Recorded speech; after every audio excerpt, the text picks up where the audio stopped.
Happy Friday. Thank you for being here today. I'm trying to be here more often than not, regardless of my busy schedule. It's raining today, it's been raining all day.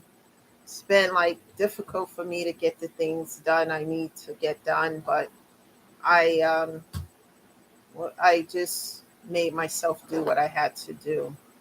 I just, took care of what was needed to be taken care of. So, how is everyone doing today? How is everyone feeling? It's Friday. We made it to the end of the week. How is everyone doing physically and mentally? Today, I feel a little drained because it's been a busy week, taking care of business, handling things, etc. But I'm glad it's Friday because now I get to rest. And then Monday will be here before you know it. But I wanted to check in to see if everyone is still sharing the video. And thank you for the comments because I'm starting to get comments, which shows that you are sharing the videos and people are getting things from it. I want this to be a safe space for everyone to feel comfortable because mental and physical health is everything, as I always say.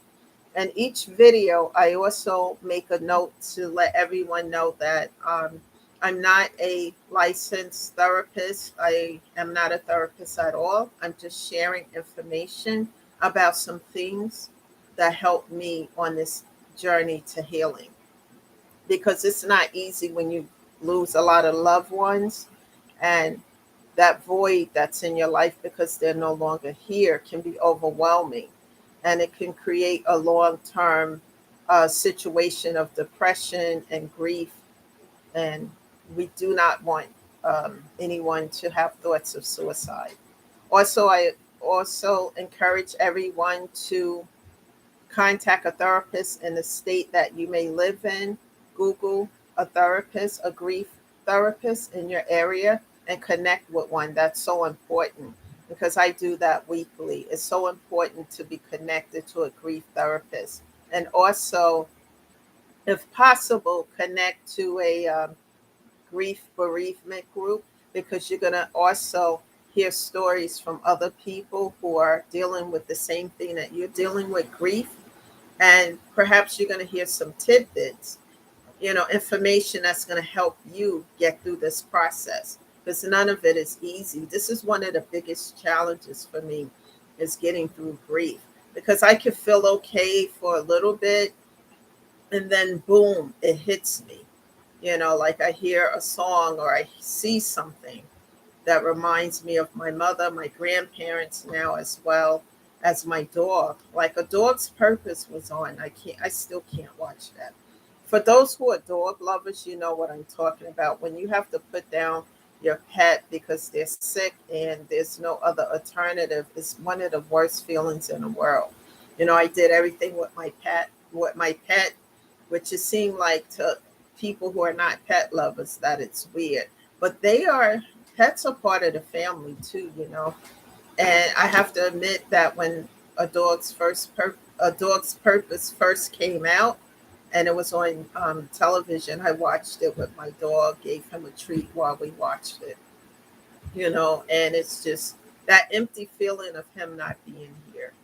Um, and I know, uh, for dog lovers, pet lovers, that yeah, you always feel that feeling, because they are part of the family. However, when you go on this journey to healing, you're going to have good days and you're going to have bad days. And as you go through these bad days, just try to get through it.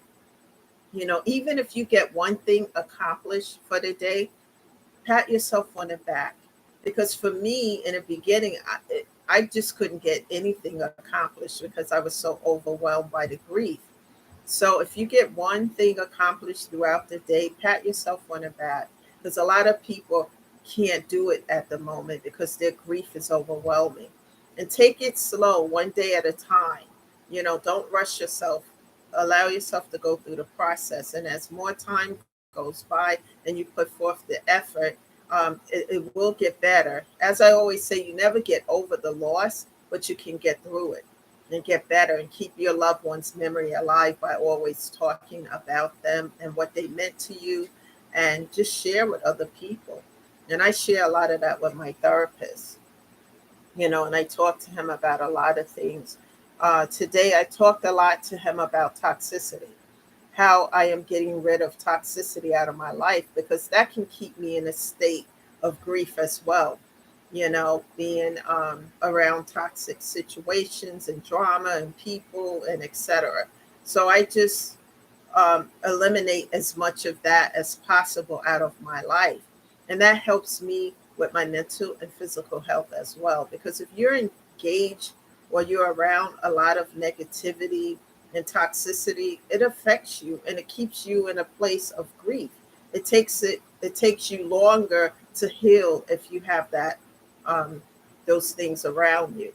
So I set boundaries, I establish boundaries, and then I eliminate those things. So it's important.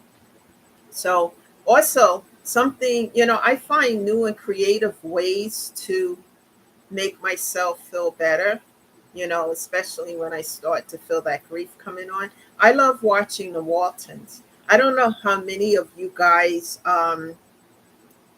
know about the Waltons, but it comes on Hallmark Channel. And if I can't catch some of the episodes, what I end up doing is just what I do is record them and then watch them. And I thought I had watched most of the episodes, at least all of them, but one came on yesterday, and it was like I never seen it before, and it just caught my attention. And the reason why I love the Walton so much is because it's a time where everyone in the family lived together and they loved each other. They had their issues and problems, but they were solid.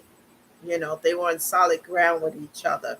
Everyone lived in a huge house. The grandparents lived there, the parents, and they had 7 children. And it's based on a true story. Um, yeah, it's based on a true family. But everyone helped one another. If one member of the family was sick or something happened, everybody was there to help. And today's society and world that we live in, you don't see much of that anymore today. You just don't see that. And I just love that because it just reminds me of my grandparents, to be quite honest, spending time with my grandmother. And my grandfather had a farm and he worked so hard. And I just miss that kind of environment and setting. So watching the Waltons help a lot. Also, I just take time to do things that make me feel at peace, like music. If you love music, music is a healing source. I do those things, and just things that help me, to feel better. And I also do positive affirmations, as I mentioned in my prior video, on a daily basis. Even when I don't feel like doing it, that's when I force myself to do it the most. And I tell you guys what I do every day. Look in the mirror and tell yourself that you are worth it and that you do not deserve anything toxic in your life that's going to bring more depression and grief towards you. So look at yourself in the mirror and say, I am worth so much more and I am worth it. And then you'll start to self love on yourself. It's not going to be an overnight process. It's just going to take time, but you will start to feel better. And when you start to love yourself, people, you do better. You don't want to be around anything toxic or drama or crazy. At least I don't. And I just keep working on myself. You'll never be at 100%. I'm not at 100%. None of us are. We're human. We make mistakes. But do things that's going to make you feel better. Flowers and roses. Buy those things for yourself. Do the things that is going to make you feel better, even if it's one thing per day. Start small and then, eventually things will get better. I hope everyone had a great week. It's the weekend. Do something for yourself, but find something every day to do for yourself. Even if you're busy, you have a busy schedule. what's important is taking time for yourself. Even if you have 2 hours to yourself per day, take those 2 hours, and do something that you like that's going to make you feel really good. That's important. And make a list of the things that you think or that's going to make you feel good too. And then try to do one of those things, per day. And it's always important to make time for yourself. I work a lot and I need to remind myself of that too, just taking a break and just, you know, resting. Make sure you're doing that as well. So that is the message today. What I would like is for everyone to continue to share this video, because there is someone or a few people out there who are going through the worst type of grief in their life. And like I said, I never had grief like this ever before until I lost my mother, and I start to feel what that felt. I start to understand what that felt like, because I couldn't control it. It was controlling me at first. And this is why I'm here to share information, because what helped me can help you as well.